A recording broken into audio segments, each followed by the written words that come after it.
அனைவருக்கும் விநாயகர் சதுர்த்தி நல்வாழ்த்துக்கள். வாழ்த்துக்கள். எங்க வீட்டுல விநாயகர் பூசை பண்ணியாச்சு. நான் என்னென்ன பலகாரம் பண்ணணும்னு பாத்தீங்கன்னாக்க, சங்கு பூவுல கலர் எடுத்து பண்ணன கொழுக்கட்டை சூப்பரா கலர் பாருங்க, இயற்கையான கலர்.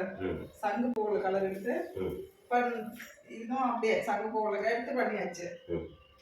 இது பாருங்க, அரிசி மாவு கோதுமை மாவு போட்டு கொழுக்கட்டை, வெள்ளை மைதா மாவுல. அப்புறம் இது உளுத்த வடை, லட்டு, இது கோதுமை மாவு போண்டா, இது வந்து சூசியம், ரவா லட்டு. 1 2 3 4 5 6 7 ஐட்டம். 7 ஐட்டம் பண்ணிடுங்க. எல்லாம் நம்ம சொந்தமா தயார் பண்ணது. பூவுங்கன்னு பார்த்தா நம்ம தோட்டத்து பூவுங்களே, தோட்டத்துல இருக்கிற எல்லா பூவுங்களும் வச்சு எலுமிச்சம்பழத்துல இருந்து எல்லாமே வந்து நம்ம தோட்டத்துல இருந்தது. ஆமா, செஞ்சதும் பாத்தீங்கன்னா நம்ம வீட்டுல இருந்து இருக்கிறத வச்சு செஞ்சது, இருக்கிற பொருளை வச்சு செஞ்சுட்டோங்க பலகாரம். அதெல்லாம் பாருங்க, அதுல ஒரு விநாயகர் சிலை, அது வந்து எனக்கு ரொம்ப ஸ்பெஷல். அது என்னன்னா என் பொண்ணு செஞ்சது. அதை எடுத்துக்காட்டு கல்லுல. ஆமா, எடுத்துக்காட்ட முடியாது. இந்த விநாயகர் சிலை என் பொண்ணு செஞ்சது.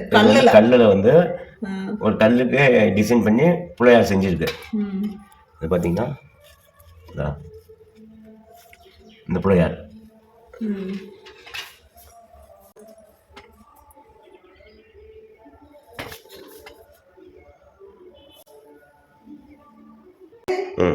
வருஷம் பொண்ணு பலகாரம் செஞ்சு பூசை செய்வோம். இந்த வருஷம் அவ வெளிநாட்டுக்கு போனதுனால அவ சார்பா நான் என்னால முடிஞ்ச அளவுக்கு ஓரளவுக்கு செஞ்சுட்டோம்னு நினைக்கிறேன்.